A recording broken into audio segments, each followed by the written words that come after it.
কাল সন্ধেবেলায় অফিস থেকে বাড়ি ফিরেই দুজন মিলে চলে গেছিলাম বেনাচিতি বাজার রাখি কিনতে। আমি আমার বোনের বরকে 5 বছর ধরে রাখি পরাচ্ছি। আমার নিজের ভাই নেই, কিন্তু ও আমার নিজের ভাইয়ের থেকে কোনো অংশে কম নয়। হয়তো আমার নিজের ভাই থাকলেও এতটা করতে পারতো না। আর মানে সুখ দুঃখ বিপদ আপদ সব সময় ওকে আমি পাশে পেয়েছি। আর দেখো রাখির দোকানে যে কি অসম্ভব ভিড় লেগেছিলো, আর বেনাচিতি বাজারের তো কথাই নেই। এত ভিড় থাকে, 12 মাস 30 কাল ভিড় থাকে। সামনে রাখি, জন্মাষ্টমী, দুর্গাপুজো সব শুদ্ধ মিলিয়ে প্রচুর ভিড়।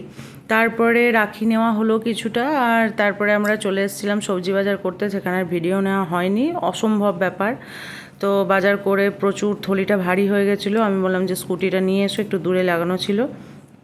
এই যে বাজারের থলি, আমি বললাম নিয়ে আমি দাঁড়িয়ে আছি, তুমি নিয়ে এসো, তারপর আমরা এখান থেকে উঠে পড়বো।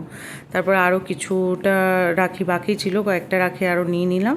তারপরে চলে এলাম আমি আমার গোপালের জামা নিতে। আমি যেখান থেকে গোপালের জামা কাপড় কিনি, এত সুন্দর ওই দিদিভাই জামা কাপড় বানায়, আর গদি জামা কাপড় বেশ সুন্দর সুন্দর বানায়।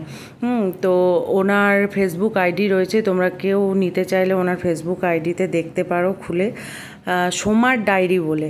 আর ওনার দোকান হচ্ছে বেনাচিতির উত্তরপল্লী দেশবন্ধুনগরে, উত্তরপল্লীর একদম লাস্ট, দেশবন্ধুনগরে একদম মাঠের পাশেই। তোমরা কেউ দোকানে ভিজিট করতে চাইলে অবশ্যই করতে পারো। আমি যদিও দুটো মানে আমাদের গপুগুলোর জামা নিয়েছি, তবে আরেকবার আসবো যদি কিছু আবার নতুন আসে। তো চলো।